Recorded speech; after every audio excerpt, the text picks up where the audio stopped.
Welcome to Developing a Culture of Constant Education in the Cooperative, brought to you by the Texas A&M AgriLife Extension Service in collaboration with the Texas Agricultural Cooperative Council. To navigate through this course, click the... In 1844, a group of 28 tradesmen established a cooperative to provide high-quality food and provisions at fair prices. The Rochdale Society of Equitable Pioneers is recognized as one of the first successful modern cooperative businesses. The principles upon which it was originally founded form the basis of the modern cooperative movement. 1. Voluntary and open membership. 2. Democratic member control. 3. Member economic participation. 4. Autonomy and independence. 5. Education, training, and information. 6. Cooperation among cooperatives. And 7. Concern for community. You will notice that among these principles is a mandate to provide education and training to members and the public. In fact, the stores owned by the Rochdale Pioneers featured a reading room for use by the members. Today, education remains an important part of cooperative culture. Great effort is given to train members, directors, managers, and employees on the nature of cooperation and anything else that will strengthen our cooperative businesses. We live in an ever-changing world. It's not surprising, therefore, that the knowledge and skills we need to be successful in our jobs are also changing. Furthermore, part of the human condition is that our cognitive processes and abilities might fade over time. We are in constant need of information relevant to our current situation and a proper application of context and application of that information.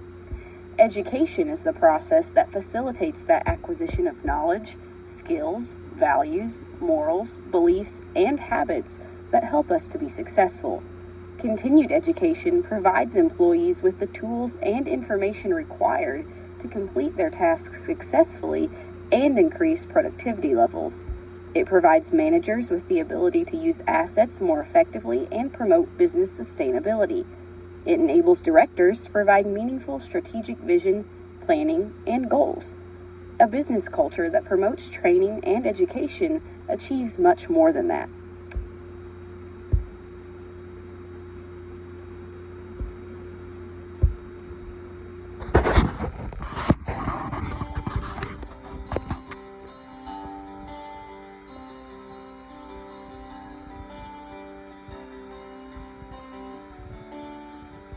I'm Tom Engelke, and I'm the CEO of the Texas Agricultural Cooperative Council, which is a statewide trade association that represents cooperative agribusiness firms that are owned by farmers and ranchers throughout the state. And we've been in existence since 1934. And I've been here since 1989. So every industry in the state, whether you're a teacher or a lawyer or a banker, they have a voice in Austin, where the capital is, where they're down here monitoring different legislation and bills and so forth that get passed. In agricultural terms, there are 65 agricultural groups that are represented in Austin, and we're one of them. And so our mission is three-pronged, if you will. We do legislative work. We watch bills that get filed. 6,000-7,000 bills get filed, and if they're detrimental to farmers and ranchers and co-op agribusinesses, we try to intervene. In the regulatory environment, you have a lot of state agencies: the Texas Commission on Environmental Quality, the Texas Department of Agriculture, the Texas Department of Public Safety. All of those people have an influence on our agribusiness firms, so we work in those areas. But in addition, the third stool that we do is education work.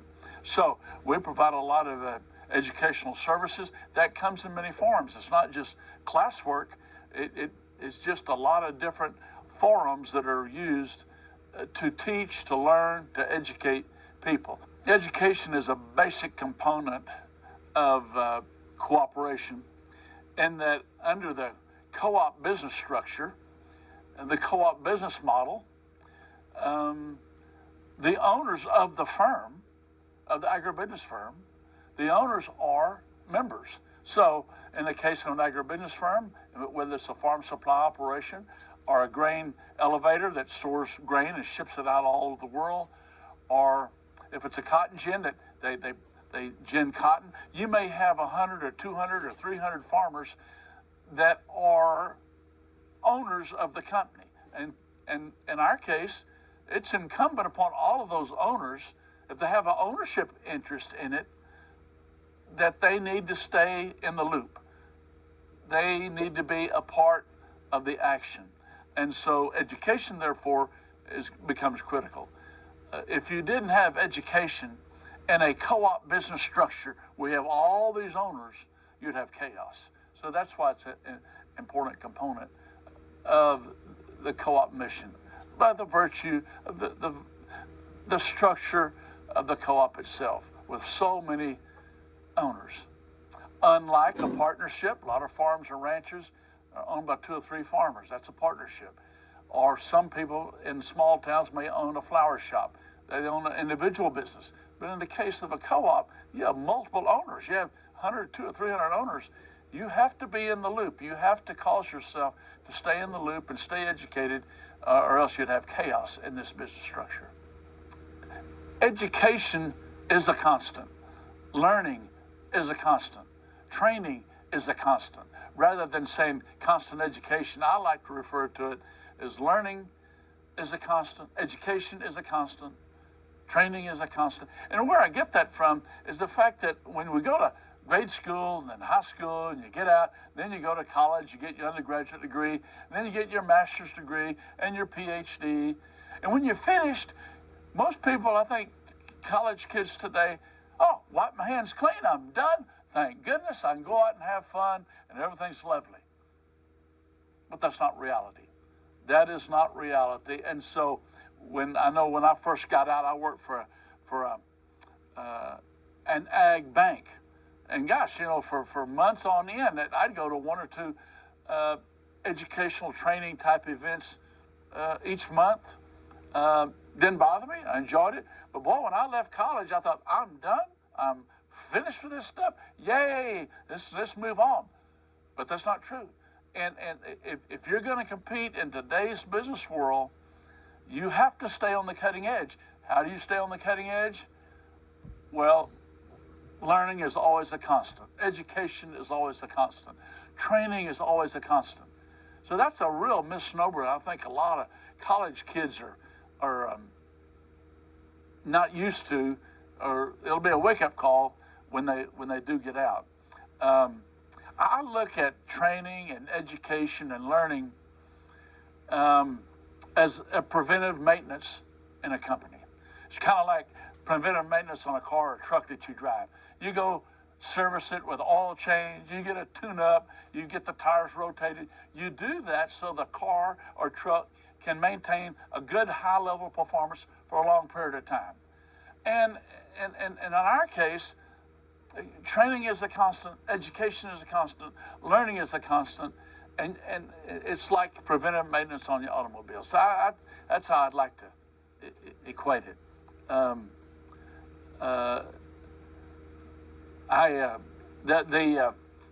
At church some time ago, one of our church leaders brought up a paper that I thought was very fitting, that I use quite a lot, and I want to read this paper.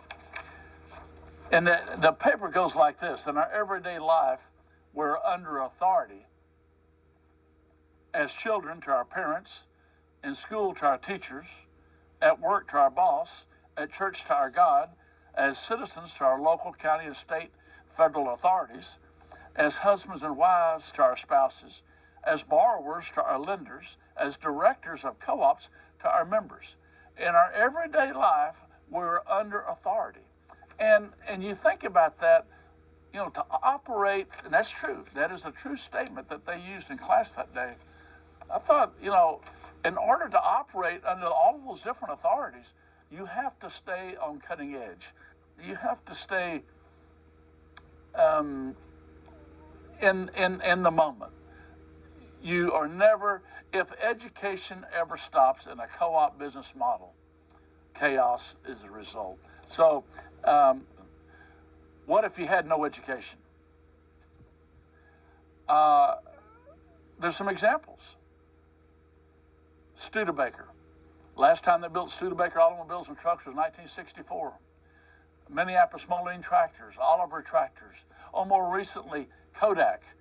They don't exist anymore. Blockbuster Video. They don't exist anymore. Why? Why do those firms not exist? Because they didn't stay on the cutting edge. And to stay on the cutting edge, you have to have training as a constant, education as a constant, learning as a constant. And so I never heard an employee say that I've had too much training. You never hear that expression. Well, how can you develop or embrace that culture of education? Well, learning and training, it's a process. It's not a project. It is a process. It is ongoing. It is a constant. And I think that's the part that we have to get across in a lot of our organizations, whether it's the Texas Farm Bureau, and you're on their board of directors, whether it's a volunteer fire department, or maybe it's the high school band booster club. There's always a constant. It's always on the cutting edge, and you always have to have your head in the game. When I think of culture of education, and that's a lot of what we do in our work. I think of a quote by Abe Lincoln. He made the comment, if I had 8 hours to chop down a tree, I'd spend 6 hours sharpening my axe. And you think about that quote, if I had 8 hours to chop down a tree, I'd spend 6 hours sharpening my axe. What he's really saying is, okay, we can all go cut down a tree with an axe, but it's all that you have to do to get your axe ready in order to chop down that tree. Education, the very same thing. We have a job to do at our companies, high risk, high dollar industries, but we got to stay sharp. We got to keep sharpening that axe if we're going to go chop down that tree. There's a number of ways. We put out a paper some time ago. It was a puzzle. Had all these different puzzles. And each one of those puzzles identified a form of training. Training, when you hear training and education, we all need it in our companies if we're going to stay ahead of the curve. The word education and training comes in many forms. It may be a newsletter that educates, it communicates. Training can come in the form of going on tours to learn to see how your competitor or somebody similar to your business carries out their project. We see in our business a number of agribusiness firms in West Texas. They'll come down to South Texas. Is that education? Is that training? Yes. There are just multiple ways that people can look at training. One of the big things that we've done for the last several decades is strategic planning. A company calls that word a lot of different ways. They want to think vision. They want to think down the road. Where do we take? Is that education? Is that training? Yes, it is. You get in a meeting with the board of directors of these multi-million-dollar companies. They're high risk, and they want to know where we're going to be in 5 years. The dollars are big. The risk is high. So one of the things that we do is strategic plan. We facilitate strategic plans for some of our members, and that goes over very well because we don't tell them what to do or where they're going to end up. We ask a lot of questions, and they come up and solve a lot of the questions themselves. That's another form of education. We have conferences that we put on. We do a conference specifically for co-op directors. We do a conference specifically for co-op general managers. We do another educational school strictly for bookkeepers and accountants and office managers. So we do specialty conferences. The other day, one of our members said, well, we need to return profitability to our farm supply stores where we sell seed, feed, fertilizer, fencing, nuts and bolts and lubricants and all that. We need to restore profitability to those centers. Can you put on a farm store summit? So we started doing that. So the training comes in many ways, not just where we traditionally think of the classroom experience. It's much, much further than that. But one of the things that we do a lot of is strategic planning. One of the things that Jack Welch, who was the CEO of General Electric, he once said, I am convinced if the rate of change in an organization is less than the rate of change on the outside, the end is in sight. So think about your band booster club, your volunteer fire department, your church, your agribusiness firm. If the rate of change in your organization is less than the rate of change happening around you, the end is in sight. So is that training? Is strategic planning training? Is it education? Yes. So there's a lot of different forums that can be used other than what we think of as strictly the classroom. Well, I remember that in my case that the one of the first ways that I can remember where is education background involvement, dollars spent, investment into it, where it really paid off, happening at a co-op at the time in Dalhart, Texas. And they asked me to come out and would you develop one of these economic footprint placemats, which basically every co-op, most every agribusiness has an annual meeting once a year. And they go in there and they sit down, they eat their barbecue, and then they talk to their neighbors. But what we have done in recent times, we developed these placemats. And it's a placemat instead of a 30-page annual report. It's a one-page placemat by 11 by 17. It's colorful. It shows the trade territory of the organization. It shows the leadership in the organization. It shows how that organization has implemented asset improvements over time. And those things, we did one for this co-op in Dalhart, and they did it, went over real well. So much so that the local newspaper called up the manager of that organization, said, "Hey, we saw this placemat. Can we do a spread feature in our next newspaper?" So they did a nice spread. Is that education? Is that communication? Yes. Well, about 3 months later, this manager of this agribusiness firm gets a call from a local economic development coordinator in Dalhart, Texas, and says, "We noticed all these things that you're doing. You're one of the bigger employers in Dalhart, Texas. Would you mind sitting on our board of directors of the Economic Development Council?" So did training, did education pay off for that one organization? Yes, manyfold. We have an agribusiness firm that we work with in Bryan, College Station. That organization has 10,000 farmers that make up that co-op agribusiness firm. They do a weekly television show. Is that education? Is that communication? Is that training? It fits many roles. On Saturday mornings at this particular agribusiness firm, they do an educational school. And that one Saturday morning, it may be on how to prune trees. The next Saturday morning, it may be about AI. The next week, it may be on how to have a good garden, a flower garden or a vegetable garden. So sometimes it's how to raise or clip a show lamb or clip a hog get ready for the stock show. Those are educational schools.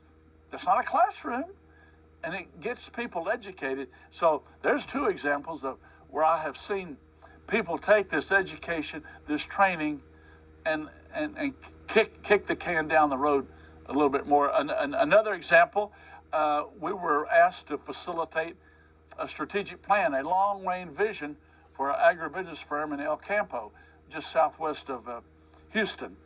And what this firm did before we went down there to do a strategic plan for them, the whole board jumped in a big van one day and spent the whole day touring their footprint, all their facilities, which covers multiple counties. They went and toured all their facilities. A lot of the directors had not seen that. And so a week or so later, we go in there and we conduct a 2 or 3 day strategic plan. Was education? Was the tour? Was that educational? Yes, it was education. So have some of our organizations embraced education? Yes, but it's not always in the form of classroom. Many other variables, many other forums exist. That's just a couple of examples. One last one I'm thinking of out around just west of Abilene. We had a co-op organization, it was a cotton gin. We facilitated a strategic plan with that board and management. Went real good for 2 or 3 days. Where did they want to go? And then a neighbor down the road, about 15 miles away in Inadale, Texas, they called me and said, would you facilitate, where do we want to take this cotton gin in the next couple of years? And we did one for Inadale. Lo and behold, a year or two later, those two organizations merged. So the fact of doing a strategic plan for two different organizations within about a 15 or 20 mile radius became an educational tool that allowed those two farmer groups to get together, and it was a benefit to all. There was a financial benefit for both of those communities to merge that organization into one. Does education help? Yes, it very much so helped. Think about the assets in your cooperative. You have buildings, rolling stock, forklifts, machinery, inventory, and many other valuable assets. It makes perfect sense to conduct preventative maintenance on these assets or to repair them when they break down. We simply want to get the top performance from the asset. However, the most valuable assets in your cooperative are often overlooked. People are your most valuable asset. They can make or break the cooperative, and they can be difficult to replace. All the other assets in the cooperative are useless without the knowledge, skills, and creativity of the people who use them. Think of training and education as your preventative maintenance and repair program for these human assets. In particular, let's consider the specific roles that people play in the cooperative and how constant education can benefit them. Your cooperative is an organization of people with roles defined by actions and responsibilities. Cooperatives are composed of member owners. These members democratically elect directors to represent their interests and oversee the affairs of the cooperative. Directors in turn hire a manager to conduct operations of the cooperative. The manager hires employees as needed to help achieve the stated objectives given by directors for the benefit of all members. Regardless of their individual roles, all of these valuable human assets will benefit from educational efforts. So, if we are agreed that training and education is important for our cooperative, then what keeps us from focusing on these efforts? Often, the biggest challenge is time. Managers and employees are busy. In fact, they are paid to be busy. They are expected to accomplish as much as possible with the time they are allotted. This means that efforts to educate cooperative personnel are often viewed as optional expenses instead of required maintenance. Training and educational efforts are not something that fit into the typical workday. Even when time is made for training, daily crises arise, causing training to be pushed aside. Finally, the returns to training are not immediate or obvious, which only complicates how we perceive their value. Directors have similar problems. Directors typically sacrifice a lot of personal time in order to support their cooperative. Time spent away from their own business and family can occasionally feel expensive. In addition to the barriers of time and value perception, we often think of education and training as some large formal event. Although we encourage cooperatives to take advantage of conferences and large group training opportunities, this should not become our concept for all training. But there are great benefits to training our cooperative people, and training might be easier than you think. The employees of the cooperative are your first, last, and sometimes only contact with your members. Training that makes them more confident and knowledgeable about the cooperative and its products and services is essential. Does your cooperative hold regular staff meetings? This is an optimal time for training. Imagine if you were to take 5 to 10 minutes a week to review part of the employee handbook. By the end of the year, you would easily cover the entire thing. Or consider reviewing product handling or equipment use. You'll gain savings from improved employee safety and reduced losses of inventory. Have a vendor share information about new and upcoming products, and you will transform even your fleet drivers into knowledgeable salespeople. The impact from developing a culture of constant employee training will be greater employee confidence, capabilities, and job satisfaction. As a result, you will have less employee turnover, the image of your cooperative will improve, and customer or member loyalty will improve. Managers play a special role in the cooperative, and therefore the training of managers, especially mid-level managers and management trainees, takes place on two fronts. First, business and interpersonal skills look inward to the structure and needs of the cooperative and its personnel. And second, the manager must look beyond the cooperative to the industry in which it competes. There are many different trade associations that have member meetings or training events. Often, general managers will attend these, but there are also great opportunities for mid-level managers to better understand the business environment and begin to network with other successful cooperatives. The principle of cooperation among cooperatives comes into play here as ideas and best practices are shared. Some cooperatives hesitate to send managers and mid-level managers to training events where networking takes place in fear that they may be targeted for recruiting by other cooperatives. But consider this. Research has shown that money spent on training can provide a 44% return. That's more money to your bottom line.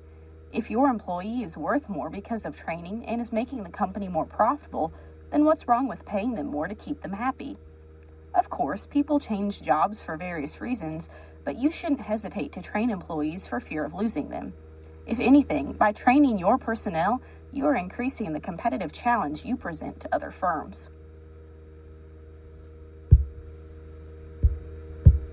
Because directors share a close relationship to the general manager and they often participate in the same educational opportunities, we will include the general manager in this discussion.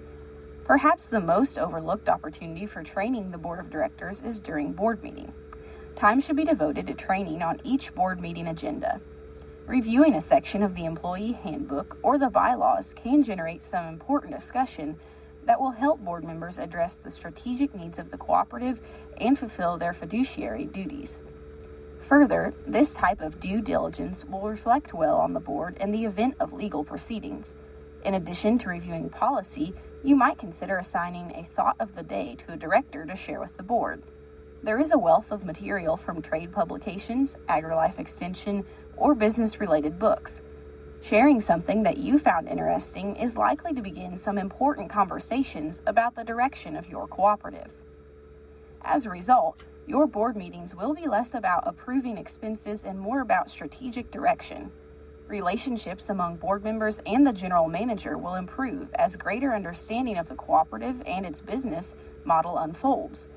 Your board will become less reactive to business challenges and more proactive in determining the cooperative's future.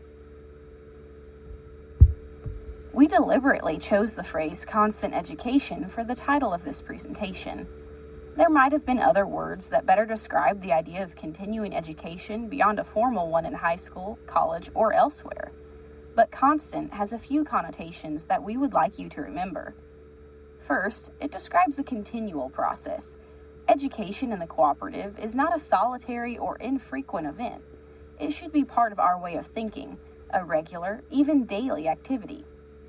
Second, constant is also used to describe something that is steady or unchanging. It is always present. We like the idea that all decisions in your cooperative might lie on a foundation of education and the many discussions that it generates. And finally, constant is sometimes used to describe something that is faithful. A culture of constant education in your cooperative will be loyal to your cause. We are confident that it will not fail to engage your employees, improve management capabilities, and expand director vision. Thank you for completing this training. Reach out to your instructors, Dr. John Park and Dr. Clark Springfield, with any questions. To finish this course, click the button at the bottom of this slide to mark this presentation